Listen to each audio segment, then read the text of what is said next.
မင်္ဂလာပါဒီရှယ်တို့ဒီနေ့ကတော့ chapter 9 capacitor နဲ့ capacitance အခန်းကိုပြပြပေးမှာဖြစ်ပါတယ်ဒီဗီဒီယိုလေးထဲမှာတော့part 1အနေနဲ့ဒီရှယ်တို့က what is capacitor ဆိုတာဘာလဲ types of capacitor အမျိုးအစား5မျိုးနဲ့ uses of capacitor ဆိုတဲ့ capacitor ရဲ့အသုံးပြုပုံအကြောင်းကိုပြပြပေးမှာဖြစ်ပါတယ်ဒါတွေကတော့ဒီရှယ်တို့က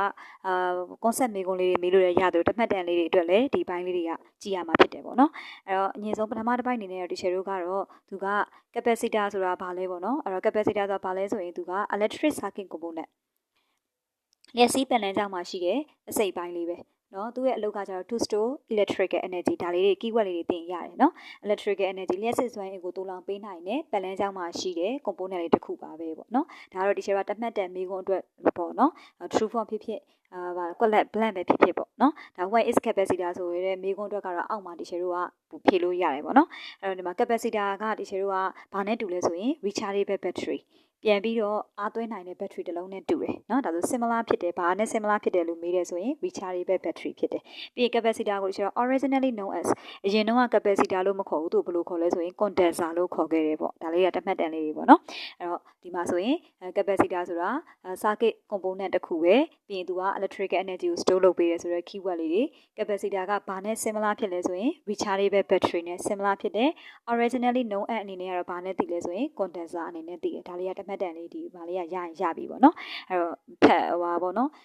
physics ကအမှတ်များကြရင်နော် concept လေးတွေတမှတ်တန်လေးတွေကအကုန်စာပိုက်တွေကိုဖတ်သွားမှပို့ပြီးတော့အမှတ်များနိုင်မယ်ပေါ့နော်အဲ့ဒါဒီရှယ်ကနောက်တစ်ခုသူကဒါမှ capacitor ကိုရှင်းပြီအဲ့တော့ what is capacitor ဆိုတဲ့မေးခွန်းအတွက်ကဒီရှယ်ကဒါလေးကိုဖြေလို့ရပါတယ် what is capacitor ပေါ့နော်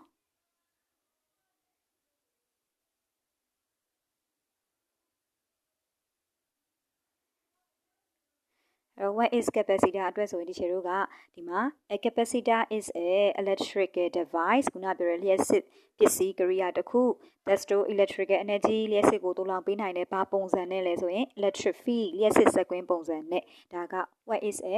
capacitor ဆိုတဲ့မေးခွန်းအတွက်ကိုဒီရှယ်တို့ကဖြေလို့ရတယ်ပေါ့နော်အဲ့တော့ capacitor မှာဆိုရင်တော့သူ့မှာဘာလဲဆိုရင်တို့ capacitor ပုံနောက်မှာလည်းပါတယ်ပေါ့နော်သူမှာ two conductor ဆိုရဲလျှက်ကူးပစ္စည်းလေးနှစ်ခုပါတယ်အဲ့လျှက်ကူးပစ္စည်းနှစ်ခုကကန့်နေတာမဟုတ်ဘဲနဲ့ two conductor နှစ်ခုပါတယ်သူ့ကို small distance အကွာအဝေးအနည်းငယ်လေးခွာထားတယ်ပေါ့နော်အဲ့ဂျားထဲမှာခွာထားတဲ့နေရာလေးထဲမှာဘာရှိလဲဆိုရင် insulator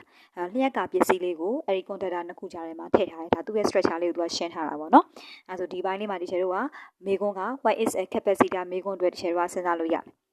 အဲ့တော့ what is a capacitor မေးခွန်းကိုဖြေမယ်ဆိုရင် keyword အနေနဲ့ electric device ဖြစ်တယ်လို့ပြီးနောက်တော့က electrical energy ကိုတိုးလောင်တယ်လို့ပြီးရင် electric field ပုံစံနဲ့တိုးလောင်တယ်လို့အဲ့ဒါလေးကတော့မဖြစ်မနေပေါ့နော်အဲ့နောက်တစ်ခုကကြတော့ဒါ capacitor ရဲ့ structure ကိုရှင်းတယ်ပေါ့ structure ဆိုတာဒီသူ့မှာပါလဲဆိုရင် conductor နှစ်ခုပါတယ်conductor နှစ်ခုပါတယ် conductor နှစ်ခုကို small distance အနည်းငယ်ကွာခြားတယ်ဒါထဲမှာပါရှိလဲ insulator ထည့်ထားတယ်ဒါလေးတွေပေါ့နော်ဒါတို့တမှတ်တန်အတွက်ဒါ what is a capacitor ဆိုတဲ့မေခွန်းအပိုင်းအတွက်နော်ပြီးဒီရှယ်တော့အောက်မှာတော့ဘာတွေရှင်းထားလဲဆိုရင် types of capacitor ဆိုတဲ့ capacitor အမျိုးအစားတွေရှင်းထားတယ်အဲ့ဒီမှာတော့ capacitor အမျိုးအစားဘယ်နှမျိုးလဲဆိုရင်5မျိုးပေါ့နော်အဲ့တော့ရှယ်ကခြုံပြောမယ်ဆိုလို့ရှိရင်အရင်ဆုံး5မျိုးကနာမည်လေးတွေဆိုရင် flame capacitorနောက်တစ်ခုကကြတော့ ceramic capacitor နောက် electrolytic capacitor နောက် variable capacitor နဲ့နောက် super capacitor ဆိုဒီရှယ်က capacitor မျိုးစား5မျိုးရှိတယ်เนาะသူတို့နဲ့ပတ်သက်တဲ့မေးခွန်းကတော့capacitor တွေကခုန structure ရှင်းထားတယ်ဒါထဲမှာ insulator ထည့်ထားတယ်လို့ပြောတယ်အဲ့တော့အဲ့ capacitor 5မျိုးကထည့်ထားတဲ့ insulator ပေါ်မူတည်ပြီးတော့သူတို့ရဲ့နာမည်တွေကွာခြားသွားတာเนาะအဲ့တော့ဒီမှာဆိုလို့ရှိရင်ပထမအဦးဆုံးအနေနဲ့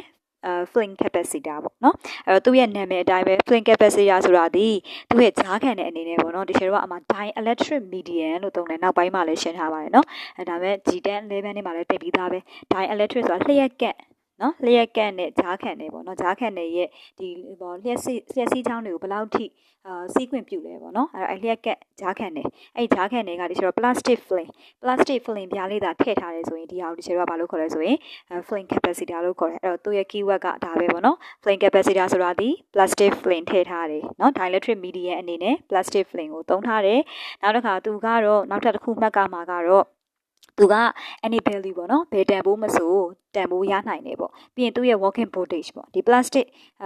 flame capacitor လေးတွေရဲ့ working voltage ဒီဘယ်လောက်ရှိလဲဆိုရင်1500ပိုအားလောက်အထိကို working voltage ကရှိပါတယ်တဲ့ပြီးနောက်တစ်ခါသူတို့ရဲ့ tolerance % နော်ဘယ်လောက်အထိသူတို့ကခန္ဓာရည်တိခန္ဓာမှုပမာဏရှိလဲဆိုရင်ခန္ဓာရည်ပမာဏကတော့ 10% to 0.01% ပမာဏအထိကိုအကွဲပြားခြားနားမှုတွေကိုခန္ဓာရည်ရှိရပေါ့နော်အဲ့တော့ဒါသူနဲ့ပတ်သက်တာဒီတော့3ချက်ပဲရှိရပေါ့နော် flame capacitor ဆိုရင်အခြေပြန်ချုပ်ပေးပါမယ်အဲ့တော့ flame capacitor ဆိုတာဒီ dielectric medium အနေနဲ့ plastic flame ကိုသုံးတယ်နောက်တစ်ခုက working voltage ဒီ up to 1500 volt ရှိတယ်ပြီးသူ့ရဲ့ tolerance % အနေနဲ့ကတော့10% ကနေ 0.01% အထိရှိတယ်။အဲဒီတော့ flame capacitor နဲ့ပတ်သက်တဲ့မှတ်ကမဲ့3ချက်ပေါ့နော်ဒါလေးပဲဒီတော့တမှတ်တန်ပါပဲ။သူကကြတော့ concept question ထဲတမှတ်တန်မေးခွန်းမေးလို့ရတယ်ပေါ့နော်။ concept question ထုတ်ရင်လည်းရနိုင်တဲ့အနေထားပေါ့နော်။အဲဒီတော့နောက်တစ်ခုသွားအောင်နောက်တစ်ခုကကြတော့ဗာလဲဆိုရင် ceramic capacitorနော်အဲ့တော့ ceramic capacitor ကြတော့ဒီကျတော့ flame capacitor ဒီ plastic flame ကိုကြားခံအနေနဲ့သုံးနေဆိုရင် ceramic capacitor ကြတော့သူက dielectric medium အနေနဲ့ dielectric medium dielectric material ရဲ့ကြိုက်လို့သုံးလို့ရတယ်เนาะအဲ့တော့ဂျားခံကန်လျက်ကန့်ကိန်းတွေအနေနဲ့သူကဘာကိုသုံးတာလဲ ceramic ကိုသုံးထားတာဖြစ်ပါတယ်တဲ့ ceramic ကိုသုံးတယ်เนาะဟိုမှာကြတော့ဘာလဲဆို plastic flame ကိုသုံးတယ်ဒီမှာ ceramic ကိုသုံးတယ်သူ့ကိုကြတော့ဒီရှယ်ကနည်းနည်းမှတ်ကမှာကသူရဲ့ ceramic capacitor မှာ usage ရှိရပေါ့เนาะဘယ်လိုနေရာတွေမှာသုံးလဲဆိုရင်သူက high frequency circuit အဲ့တော့ frequency မြင့်တဲ့လျှက်စီးပတ်လမ်းကြောင်းတွေမှာသုံးတယ်ပေါ့နော်ဥပမာဆိုလို့ရှိရင် AF ဆိုတော့ audio frequency တို့နောက် RF radio frequency တို့ဒီလိုမျိုးfrequency မြင့်တဲ့ circuit ပတ်လမ်းကြောင်းတွေမှာသုံးတယ်ပြီးနောက်က ceramic capacitor တွေမှာဒီချေတို့က capacity တန်ဖိုးကို high မမလို့ရှင်လည်း low နေအောင်မြင့်အောင်ဒီချေတော့လုပ်လို့ရတယ်ဘယ်လိုလုပ်ချင်းအဖြစ်လဲဆိုရင် by altering the thickness of the ceramic disc သူ့ထဲမှာထည့်ထားတဲ့เนาะဒီ ceramic disc အပြားလေးရဲ့အထူလေးကိုပေါ့เนาะဒီချေတို့ကအထူလုပ်ချင်းအဖြစ်ဒါမှမဟုတ်အပားလိုက်ချင်းအဖြစ် capacity တန်ဖိုးကို high ဖြစ်အောင် low ဖြစ်အောင်ပြောင်းလို့ရပါတယ်တဲ့ဒါတမှတ်တန်အတွက်ပါเนาะအဲ့တော့ ceramic capacitor တွေကိုဒီချေကခုနပြောသလိုပဲမှသုံးတာဒီ high frequency circuit မှာသုံးတယ်နောက်တစ်ခုကကျတော့ high stability performance လို့ခေါ်တဲ့stability ဆိုတာကတည်ငြိမ်မှုမြင့်မားစွာလိုတဲ့ performance လုံးဆောင်ချက်တွေမှာဒီချေက ceramic ကိုသုံးတယ်လျှက်စီးကြောင်းပတ်လမ်းကြောင်းကလုံးဝအငြိမ်ပေါ့เนาะအငြိမ်ဖြစ်ဖို့လိုအပ်တဲ့ပစ္စည်း device တွေမျိုးမှာဒီချေက ceramic capacitor ကိုသုံးတယ်เนาะwith low power losses with low losses เนาะအဲ့တော့ဆုံးရှုံးမှုအနည်းနည်းလေးနဲ့နော်performance မြင့်မြင့်လို့တဲ့နေရာမျိုးတွေမှာသူတို့ချေတော့ ceramic capacitor ကိုသုံးပါတယ်တဲ့အဲ့တော့နောက်တစ်ခုကကြတော့ဒီပေါ့နော်capacitor တွေရဲ့ capacity တန်ဖိုးတွေကဆိုလို့ရှိရင်သူတို့ကဒီ voltage ပေါ့ပေးလိုက်တဲ့ပို့အားတွေနောက်တစ်ခါပေးလိုက်တဲ့ frequency ပေးလိုက်တဲ့အပူချိန်ပေါ့နော်အဲ့ဒီအပူချိန်တွေမှာသူတို့က stable ဖြစ်တယ်ပေါ့နော်အဲ့တော့ stable ဖြစ်နေရတာကြောင့်မို့ကျွန်တော် stability performance မျိုးတွေမှာဒီကောင်လေးကိုသုံးတယ်ပေါ့နော်အဲ့တော့အဓိကကျွန်တော်မှတ်ကမဲ့အချက်ကတော့ပြန်ချုပ်ပေးပါမယ်အဲ့တော့မှတ်ကမဲ့အချက်ကဒီချေတို့က ceramic capacitor ဆိုရင်